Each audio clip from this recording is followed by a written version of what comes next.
Our topic today is the Korean War, unfinished business. We're privileged to have with us to discuss this topic two eminent historians, Dr. William Stueck and Dr. James Person. You can see their bios on the invitation we sent out for this event. Gentlemen, can I ask first where we're zooming from? It's not necessary, I guess, but still kind of nice to know. So, James, where are you? At home in Washington, D.C. All right, me too. Bill? I am in a mountainside in my home in Dillard, Georgia, right on the line with North Carolina.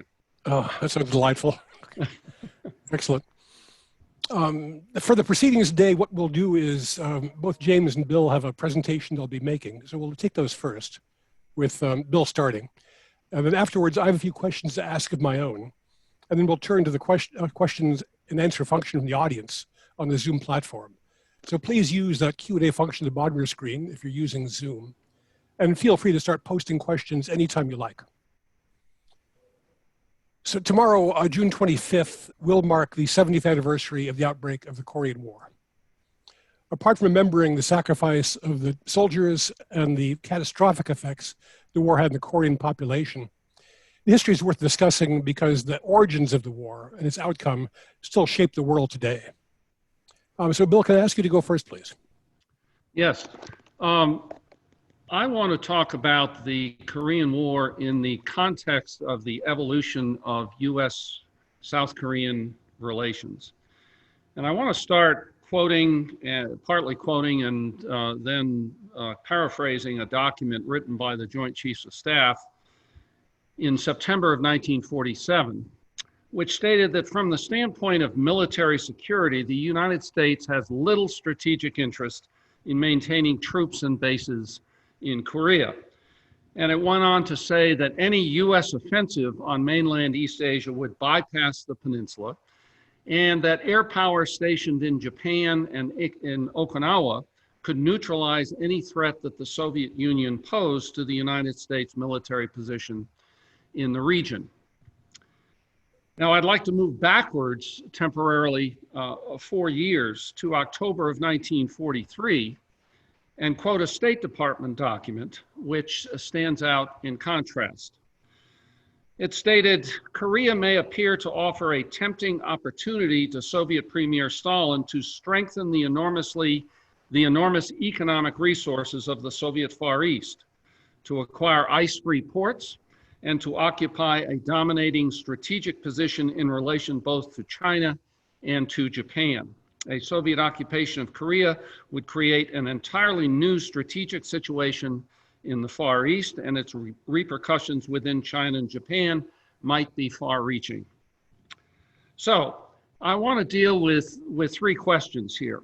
First, how do we get from this analysis of 1943 to the one of September 1947?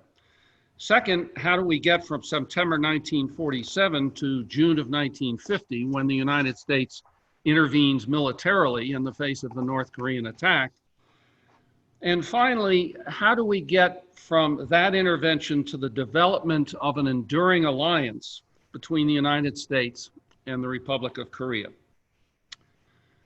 So let me start with the first question by pointing out that in 1945, the decision to occupy part of Korea that occurred in the summer of that year was an act of containment of the Soviet Union. There's really no question about that. The phrase was not used, but if you look at the documents, there's no question that the United States was sending troops there because it wanted to prevent the Soviet Union from occupying the entire peninsula.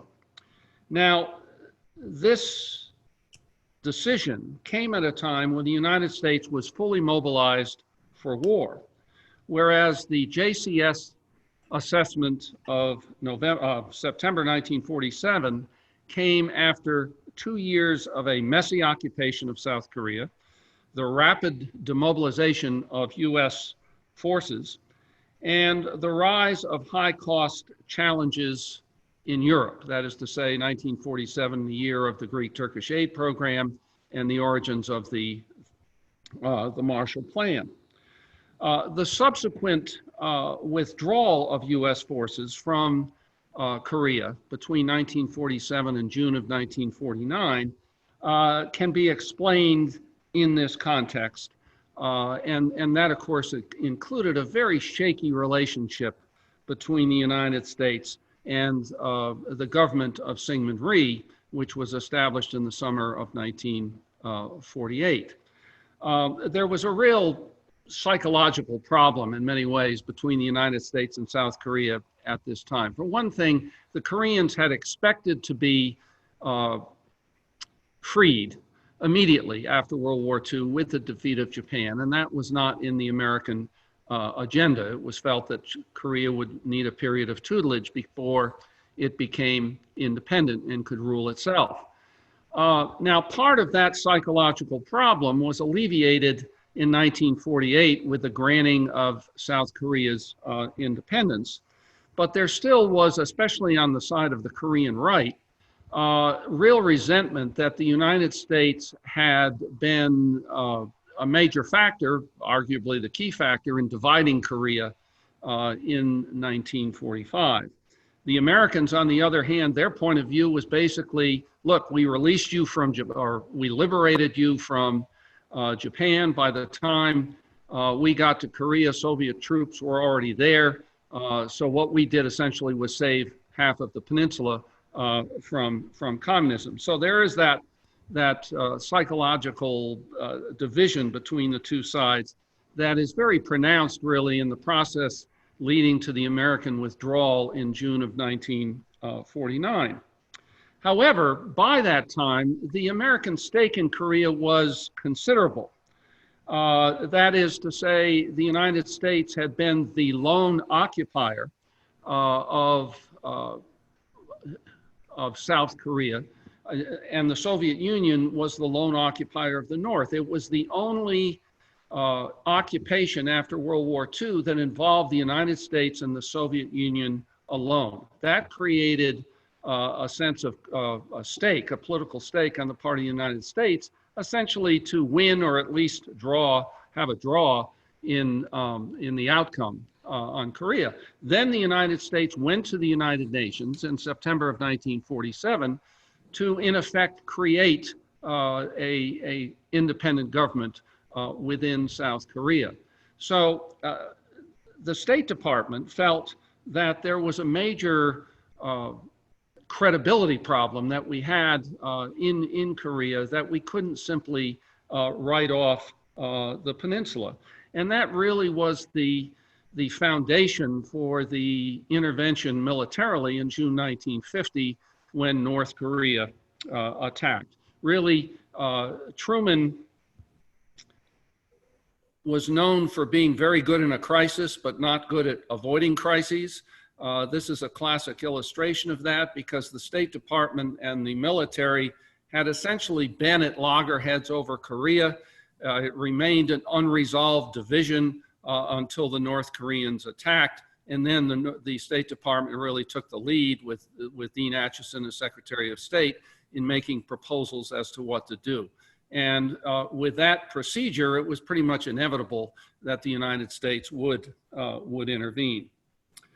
Now, even with that intervention, Korea remained very much secondary in American strategic thinking.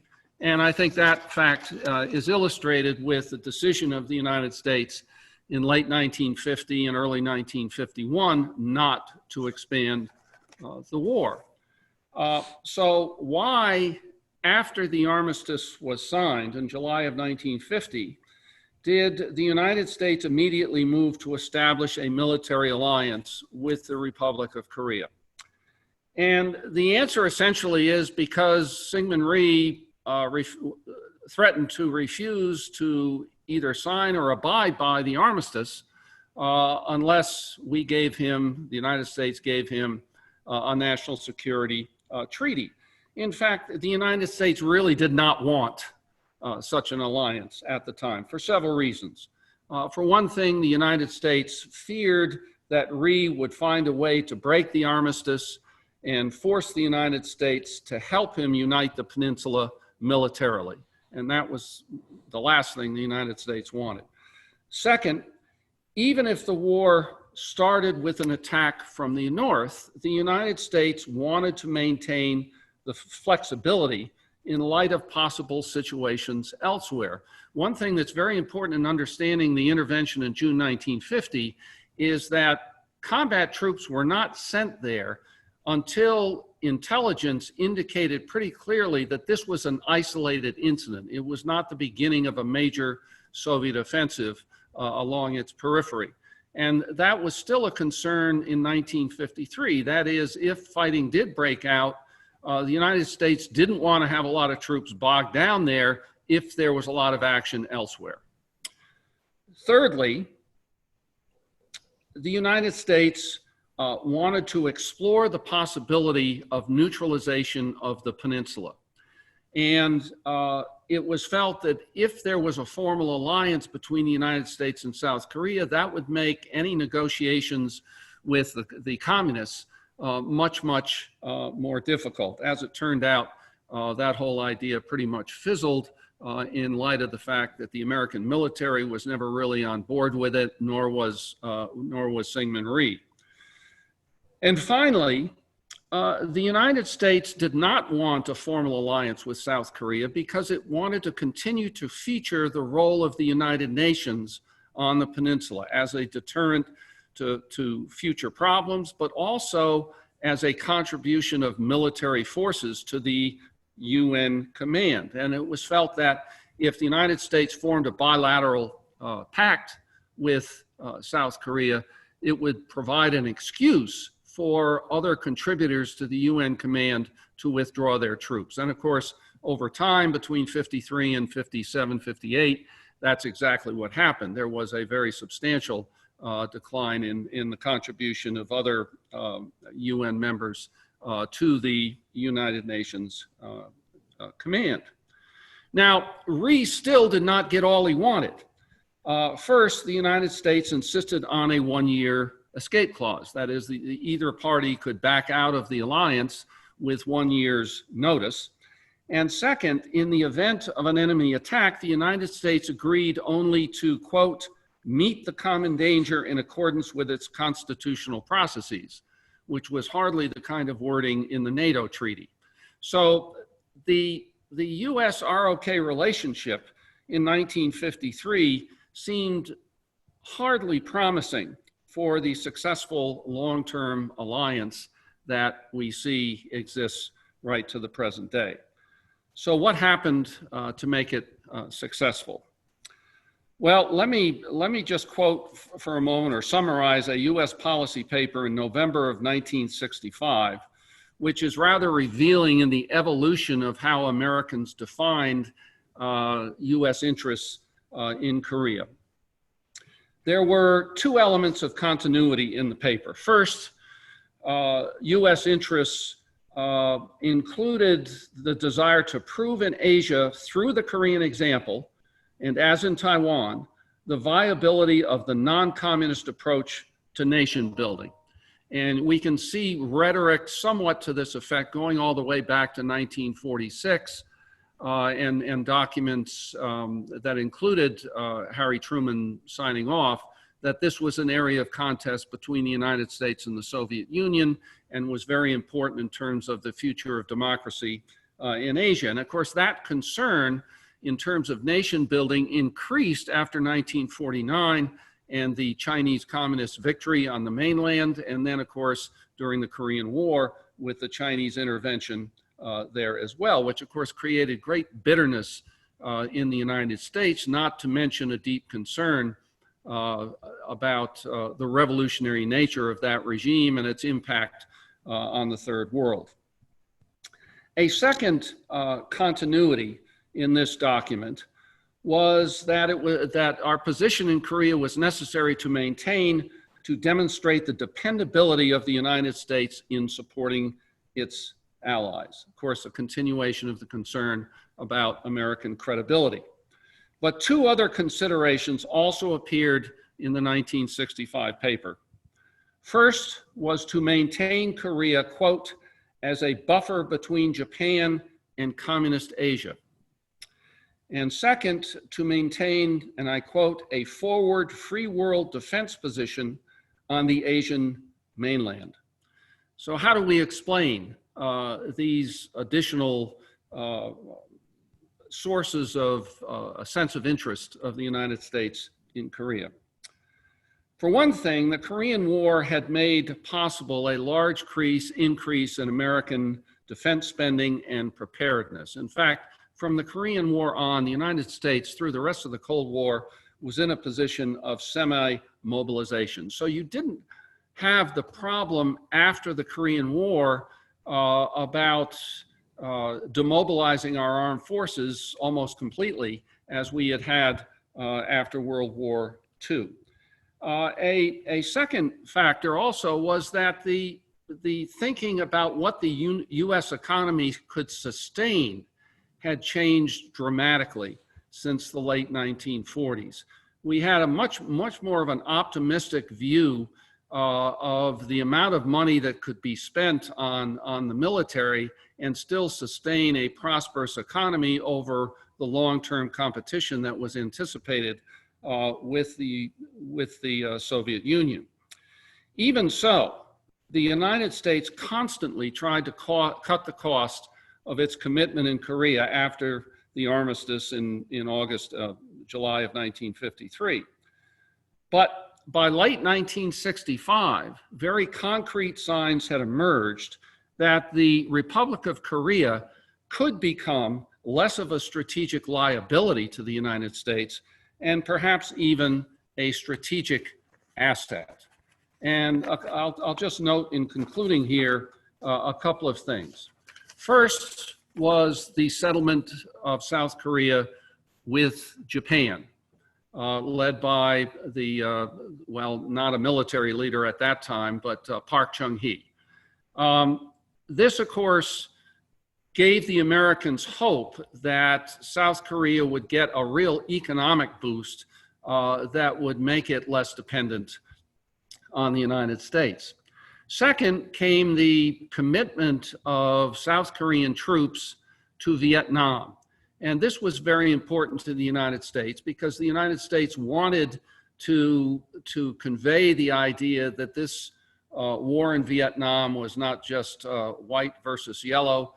It was, in fact, not just the United States, but in fact, there were Asian peoples that were contributing to it. And as it turned out, South Korea contributed in a really major way to the Vietnam War. A third and perhaps not so obvious factor was that by 1965, the United States had stationed tactical nuclear weapons in the Republic of Korea. And the South Koreans never had a problem with nuclear weapons being stationed there like the Japanese did. But one of the dimensions to that was that the United States could reach with those weapons parts of China. And that was considered to be a significant deterrent on Chinese mischief, not only in Korea, but perhaps even elsewhere. So let me just conclude that there have been many rocky patches in the alliance since its height, what I think probably was its height in the mid-1960s, but it has survived well into the post-war world, and in all likelihood will even survive 4 years of Donald Trump. Thank you. Oh, thanks, Bill. That was fascinating. What you highlight is it's never been simple. So, yes. Before we turn to James, if I could go back and ask one question about the beginnings, 1945. So the U.S. and the Soviet Union had spoken in Moscow about the need to temporarily occupy the peninsula to pave the way for Quarian independence. So given that, was the U.S. actually surprised in 1945 when the Red Army arrived, or was that expected? It was expected. It was anticipated. The Soviets, although the Soviets entered the war a couple of weeks before we anticipated, and this was after the Potsdam conference in Germany in July of 1945, when Truman told Stalin that we essentially had the bomb. And Stalin actually speeded up intervention to right after the second bomb was dropped on August 8th. And although most of the troops went into Manchuria, some did go into northeastern Korea. So they were already there well before the Americans got there in September. And they were already there before the American proposal was made on August 14th to divide Korea into two occupation zones at the 38th parallel. Okay, good. Thank you. Can I turn to James now? James? Great. Thanks, Mark. And thanks to KEI for hosting this and the many other events you've been holding, keeping us enlightened and informed throughout this pandemic. I'm going to discuss how the Korean War experience shaped North Korea's political and diplomatic behavior, as well as its medium-term approach to national unification.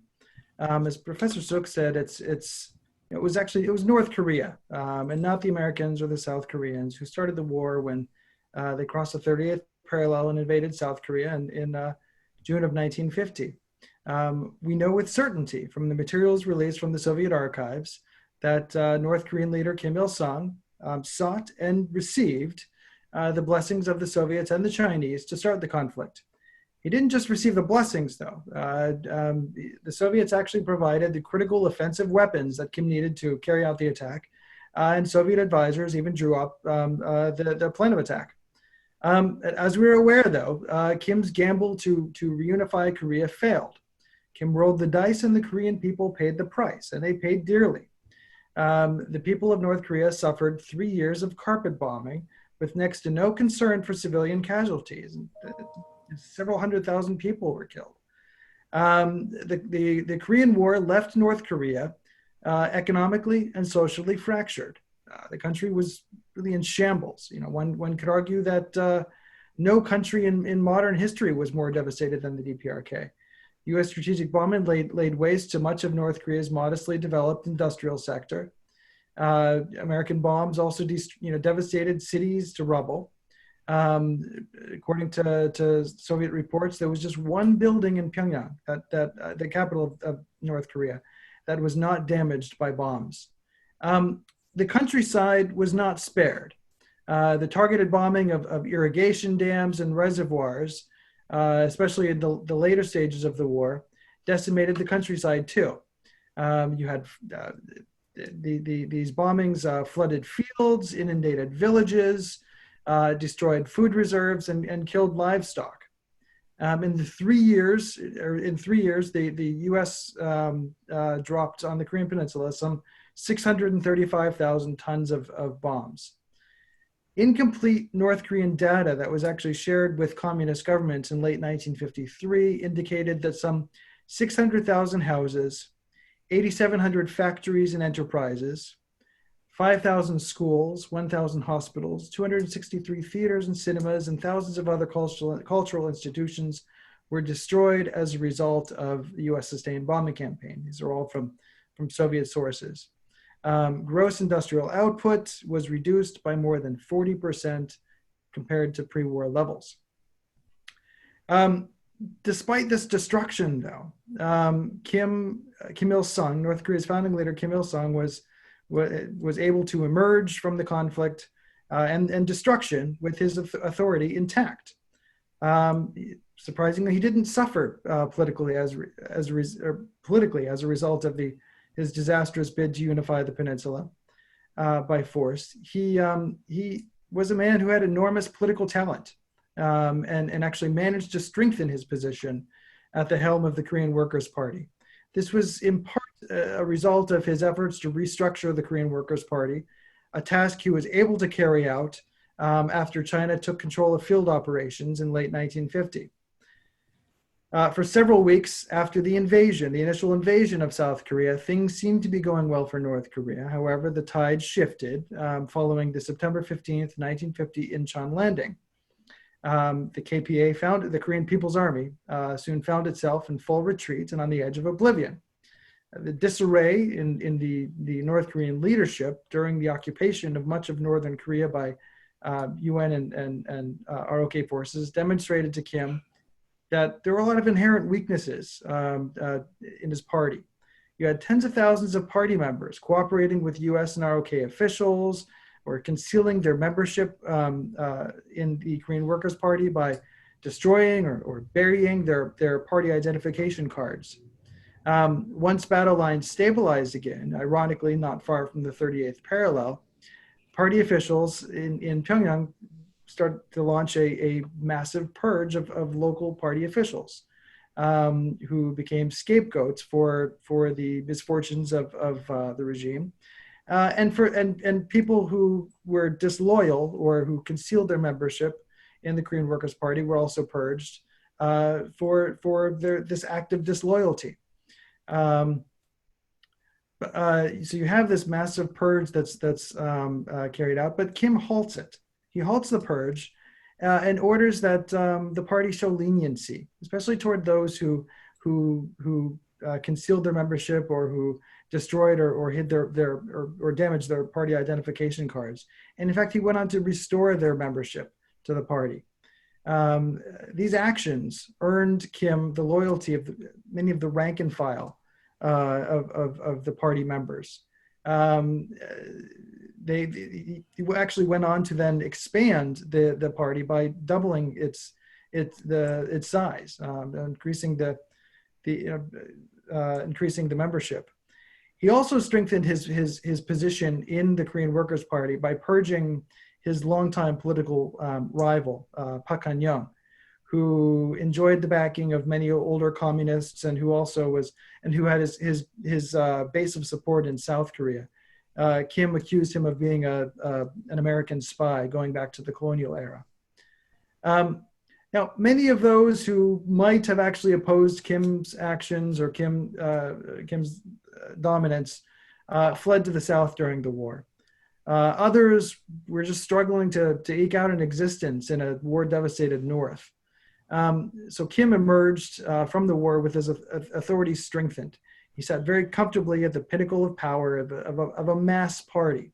It was no longer a vanguard party, as some had wanted, a vanguard party of revolutionaries, but it was what the Soviets described as a flabby party. The criteria for membership was less ideological credentials and more one's inclusion in the worker class or the farmers class. The rank and file members were fiercely loyal to Kim for the opportunity that he provided them for inclusion. So the senior leadership, however, of the Korean Workers' Party was still very diverse. And in the wake of the Korean War, conflicts within the leadership did emerge over the development of the national economy. I'd be happy to discuss this in the Q&A if there's interest and time. But let me turn now to the ways that the Korean War experience shaped North Korea's diplomatic behavior. We all know that the DPRK was saved from oblivion thanks to the intervention of the Chinese People's Volunteers in the fall of 1950. However, the Korean War also served as a source of, there were a lot of sources of tension that emerged during the conflict between North Korea and its patron allies, the Soviet Union and China.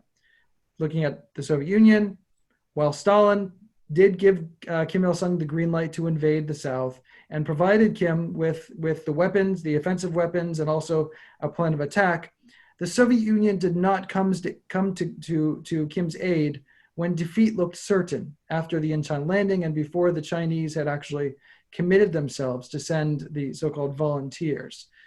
Stalin simply advised Kim to retreat to Chinese and the Soviet territory and to consider his options.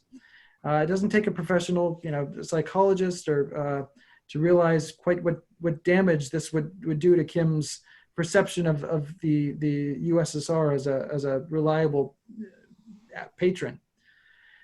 The Soviets also didn't take any risks with their pilots, for example, to defend North Korean cities, and largely stayed patrolling near the Sino-Korean border. So there were clear disappointments in Soviet actions in the conflict. Turning to China, we frequently hear about the alliance forged in blood. We hear that as a result of the experience, the North Koreans and the Chinese became as close as lips and teeth, suggesting a level of intimacy that is really uncommon among states. But the war was also a source of tension with Beijing. After the entry of the Chinese People's Volunteers in late fall of 1950, the PRC took over control of field operations. While this freed Kim to focus on the consolidation of his domestic authority, it also resulted in disagreements over tactics and the use of resources, for example. One case is that you have Kim disagreeing with the strategy of Peng Dehuai. Peng Dehuai is the head of the Chinese People's Volunteers. In early 1951, Peng halted a campaign to give his troops time to rest. Kim saw this as a missed opportunity to drive the UN forces out of Korea and largely held the Chinese accountable for this. So China's decision to halt led to a loss of momentum and the failure to reunify the Korean peninsula, according to Kim. There were also disagreements over the use of railroads. You have, for example, Kim wanting to utilize railroads to begin reconstruction efforts as soon as battle lines stabilized. The Chinese disagreed, however, and would not permit him to use the railroads for anything other than military operations.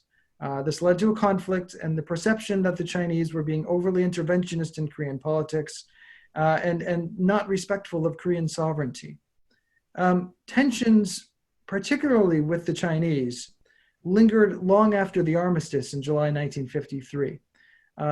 There's an April 1955 memo produced by the Soviet Foreign Ministry that described, for example, how the Chinese and the North Koreans still weren't getting along, that there were still tensions, palpable tensions between them. Zhou Enlai refused, for example, to engage with North Koreans at diplomatic functions. Kim Il-sung didn't engage with the Chinese People's Volunteers, several hundred thousand of which still remained in North Korea after the war through 57, 58, helping with reconstruction. But Kim didn't even, at least through 55, didn't make the trip to go meet with their leaders, despite the tremendous contribution these volunteers were making to the reconstruction of North Korea. So these tensions lingered. The Korean War ended up being really one of the first of many occasions where North Korea felt that their allies were unreliable. In the case of the Soviets, again, there was the perception that they were not committed to Korean security all the way. This belief was reinforced a decade later, despite having obtained from Moscow a mutual defense agreement in June of 1961. Kim felt betrayed just a little over a year later when he saw the Cubans being betrayed, to his mind at least, in the Cuban Missile Crisis, the 62 Cuban Missile Crisis. And then on top of that, the Soviets refused to provide weapons to the North Koreans when they asked for them in the wake of the Cuban Missile Crisis. This demonstrated to the North Koreans that the Soviets, if push came to shove, could not be trusted to support their protege allies. For the Chinese, there was this perception in North Korea that they were not respectful of Korean sovereignty. This was again demonstrated during events in 1956 in North Korea when the Chinese and the Soviets, for that matter, interfered in a domestic party dispute. And again during the Cultural Revolution in the mid-1960s, which was a major source of friction between North Korea and China. The Korean War experience also revealed dependence on Moscow and Beijing, particularly for weapons. This was in Kim's mind when he planned for Korea's post-war economic development. Let me now turn briefly to North Korea's approach to national unification and how that was shaped by the Korean War experience. After Kim's failed bid to reunify the peninsula, he took a completely different approach to unification. So throughout the rest of the 50s, he did not seek to reunify the peninsula by force. I haven't even seen evidence that he even tried to topple the government in Seoul through subversion. Soviet records from after the war reveal that Moscow was in fact frustrated with Kim for not being more proactive in inter-Korean relations, for not seeking to cultivate ties with progressive elements in South Korea. Kim was dismissive of the Soviet criticism, however. He thought that there weren't progressives in South Korea anymore. They either came north or were likely killed by Syngman Rhee. Kim instead shifted his focus toward the economy.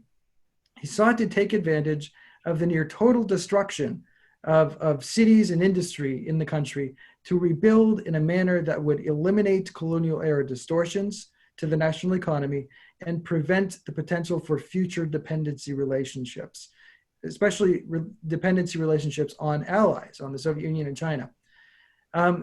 This included especially in the production of weapons.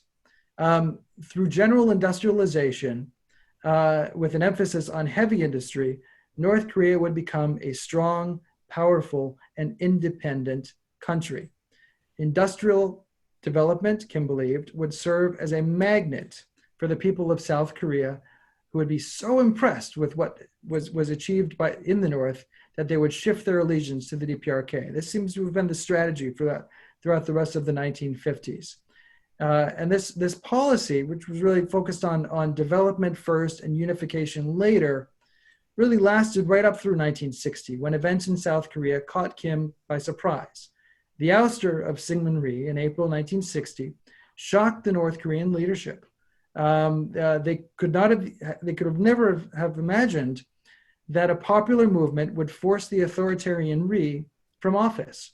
And they were disappointed, of course, that they had actually played no role in Rhee's ouster. In the weeks after the April Revolution, North Korea shifted its policy towards the DPRK, and subversion and support for progressive elements were so back on the table again. There was real optimism for unification in North Korea throughout 1960. There was a belief that unification was not only possible, but was imminent.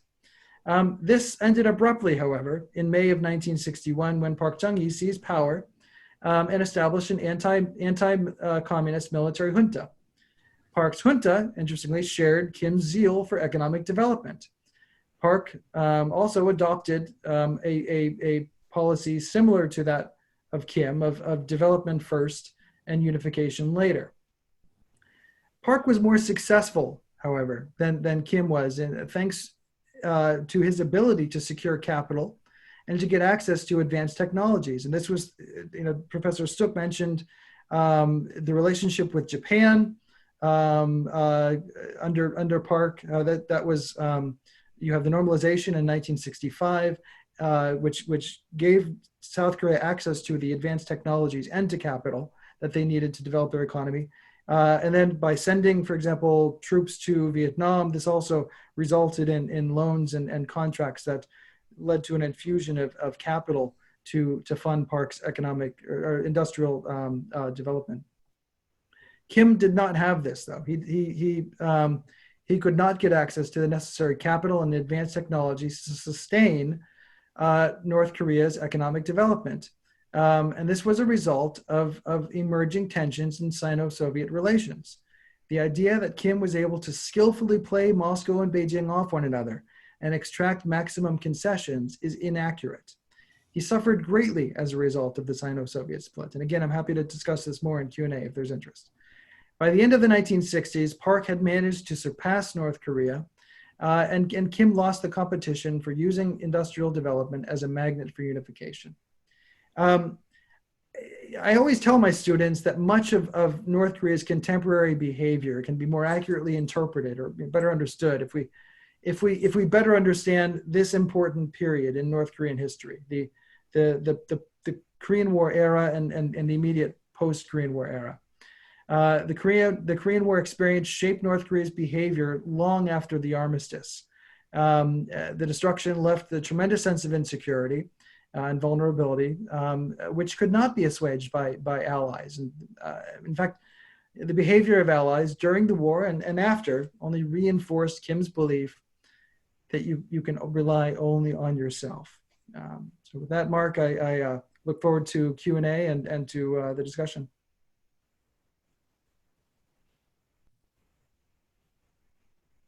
You're still muted, Mark. Those two presentations complement each other very well. You must have planned that. You have a very comprehensive view. Even before I turn to my questions, let me give you one from the audience right now, James, because it follows up to your presentation nicely. A person's asking why it is, when the historical record is clear that North Korea started the war, they invaded South Korea, 4 a.m., June 25th, and that Kim Il-sung had planned this. Why is there still dispute today about how the war began or who started it? The questioner shows some polling data from South Korea that shows that roughly half the people in their 20s doubt North Korea began the war. Well, I actually, Bill may be better equipped to answer this, because he has a fantastic chapter in his book on so the international history of the Korean War, which looks at why the Korean War why not the, I'm sorry, Bill, what's the name of the chapter? Why not why basically looking at why it was an international conflict and not a civil war. Right. Well, I'm not sure if I can do any more with this than you, James, but I think that there has been a division between the right and left in South Korea that really blossomed in the 1980s and was certainly very much advanced by the publication of Bruce Cummings's work on the origins of the Korean War. And while he did not say that North Korea attacked, he basically said that, well, that really wasn't that important, that what was more important was all the events and the lead up to the war, which included a lot of rather threatening activity from the South. But I will say, although the American academic community is pretty divided and feisty in the arguments that go on, the extreme divisions between the Korean left and right in academe is really much more extreme than it is in the United States. And I just think it's a difference in the way the cultures have evolved. Okay, thanks. Let me ask my first question to you, Bill.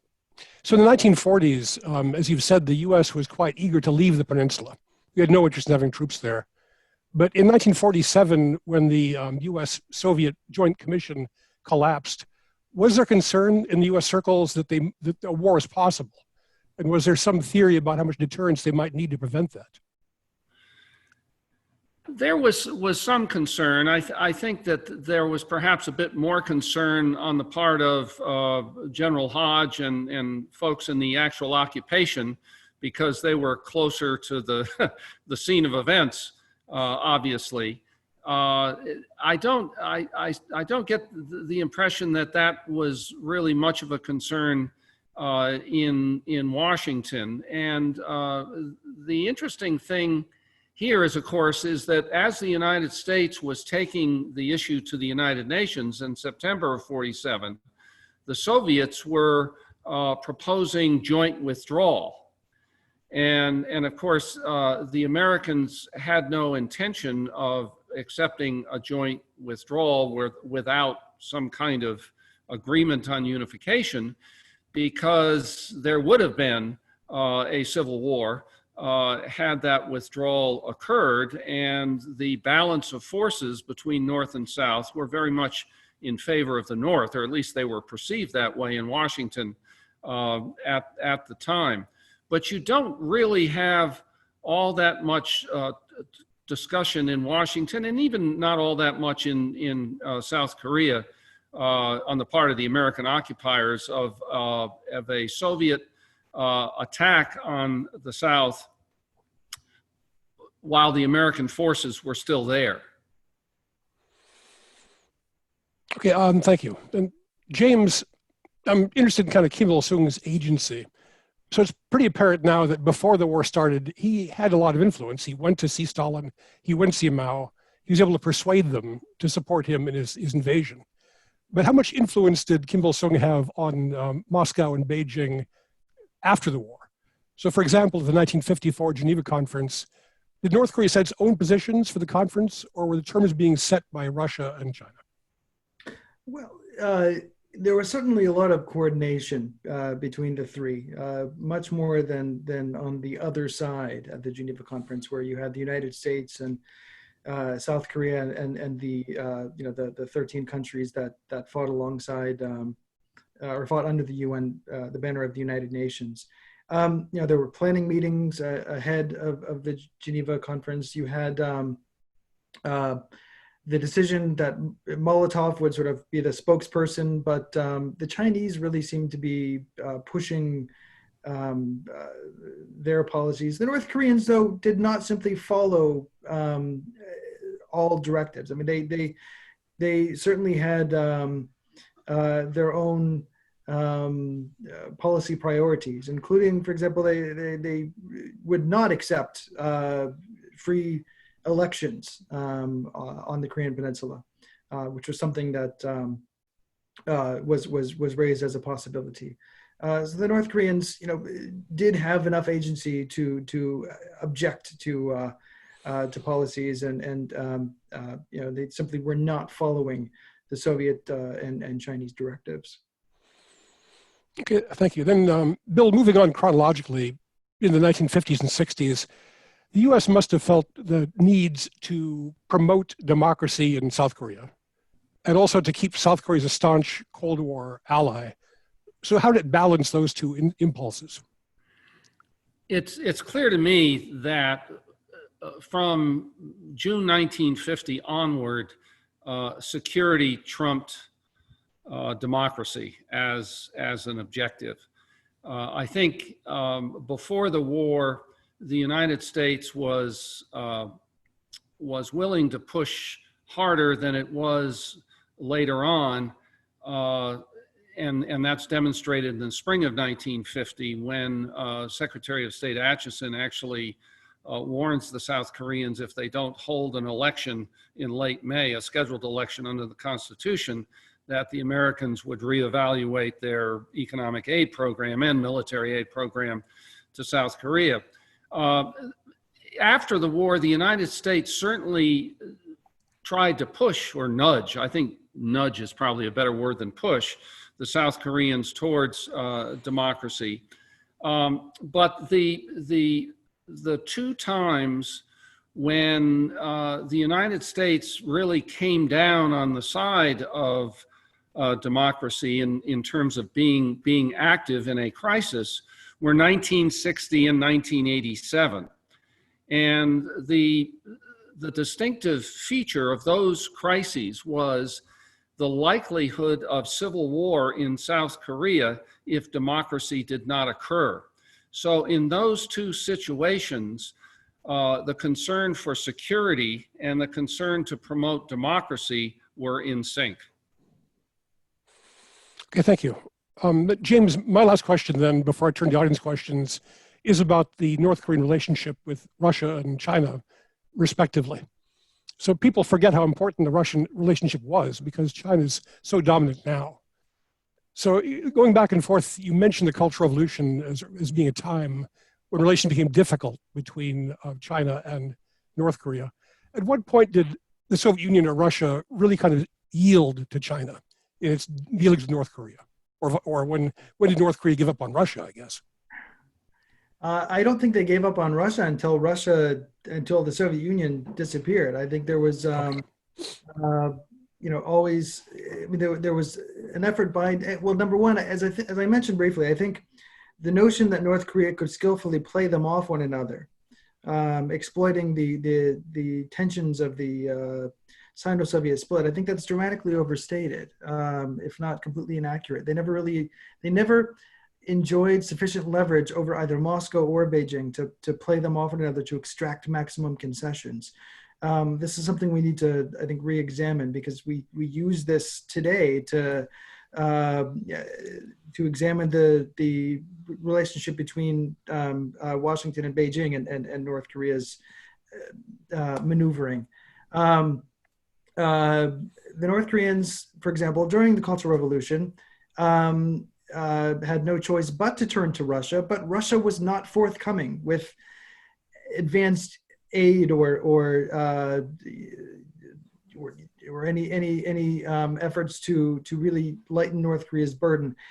I guess a good example would be, if the North Koreans go to the Russians and say, we need this technology for our industry.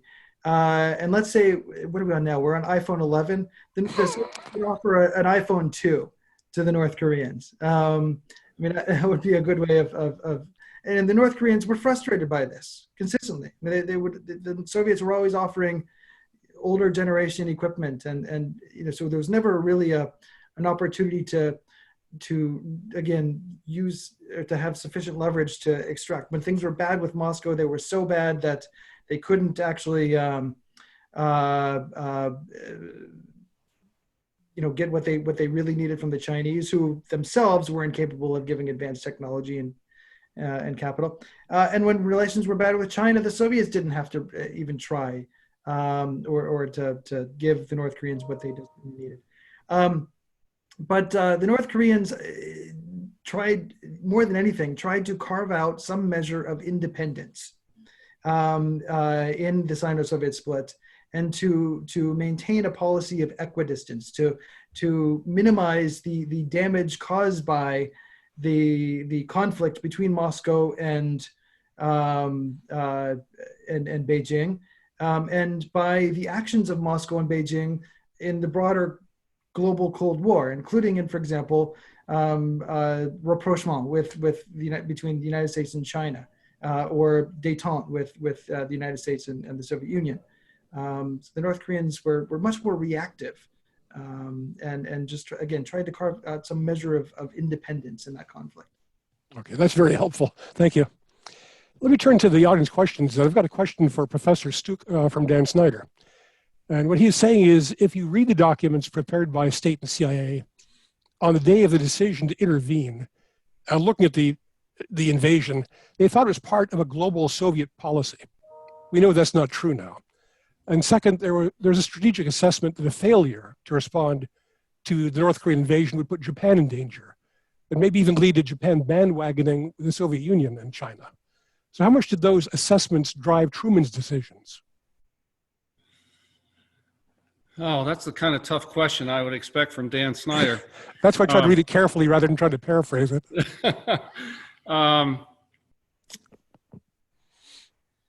think that although the invasion by the North was assumed to be approved by, supported by the Soviet Union, which was true, the attitude that this did represent a stepping up of Soviet aggressiveness did not necessarily turn out to be true. But I think the calculation on the part of the Truman administration was that if the United States did not intervene, that it would make the Soviet Union more aggressive. So that there was kind of a twofold concern about credibility. Number one, you wanted to maintain the confidence of your allies, but number two, you also wanted to deter the Soviet Union. So I don't think the level of inaccuracy on the part of the intelligence estimates is quite what Dan is suggesting in his question, because I think that if the Truman administration had really believed that this was just the beginning of Soviet offensives along its periphery, I don't think the Americans would have sent combat troops into Korea. Okay, then for James, this is from Terry Rohrig. I'll pitch this one to you because it fits in with what you were saying earlier. How much of the Korean War experience has impacted North Korean efforts to acquire nuclear weapons? And if so, how? Great question, Terrence. the North Koreans had, certainly began living in the shadow of the nuclear threat since the Korean War. You had MacArthur issuing threats to use nuclear weapons. Later, Secretary of State John Foster Dulles issued threats to use nuclear weapons in the conflict. As Professor Stueck mentioned, you had then the introduction of tactical nuclear weapons to the Korean Peninsula, starting in 57, 58. So North Korea began living in the shadow of nuclear threat during the Korean War. I would say, though, that the real turning point was actually the Cuban Missile Crisis, when the North Koreans really understood that they, that if push came to shove, the Soviets were not going to come to their aid. And this, there was the vicarious experience, through what the Cubans experienced. But then in the immediate wake of the Cuban Missile Crisis, Kim Il-sung meets with the Soviet ambassador and says, I think what you did is probably the right thing for world peace. We don't need nuclear war right now. That said, there are people in my party who disagree, and we've been surveying our ability to defend ourselves if the Americans decide to attack us, and we cannot defend ourselves. So we need surface-to-air missile batteries, we need MiG-21s, and we need submarines. But we can't pay for it. We need it as a gift or on credit. They send a delegation to Moscow. The Soviets say you can have whatever you want, but cash and carry only. And the North Koreans are frustrated by this and immediately shift their defense posture and begin building up the military. And among the things that they do is they begin exploring the possibility of developing an independent nuclear deterrent. Of course, it's not years, but it's years before they can actually make any progress. But I think the thinking originates to this experience, and it's sort of a culmination of having lived under that threat since the Korean War and understanding that their allies were did not have their back, that the nuclear umbrella of the Soviets was perhaps not credible. Okay, I've got one question. It's kind of a footnote question, but an interesting one. So it's for either of you, if you happen to know this one. The question is, it is said that the practice of sending propaganda back and forth between North and South Korea dated from the Korean War. So do either of you know if that's true and what it was? James has it. And these are just some examples. And this actually kind of illustrates what Bill was talking about before, that, the question that was asked to Bill about the perception of the time as being a Soviet orchestrated conflict. You have this giant Soviet officer pushing the smaller Chinese officer, pushing an even smaller Chinese soldier who's pushing them this tiny North Korean soldier into the fire. And this, of course, would be distributed to or among or above North Korean soldiers to sort of give them the impression that they were fighting not a war of national unification or liberation, but one of, at the behest of Joseph Stalin. And here's Kim Il-sung worshiping at the at the temple of Stalin, with the big Stalin mustache. And so yes, I mean these were distributed on both sides. These are all ones that were developed by South Korea and the United States, but you had also ones that were distributed by the North Koreans as well to the Americans. Oftentimes, they had on the back of them passes to safe conduct passes.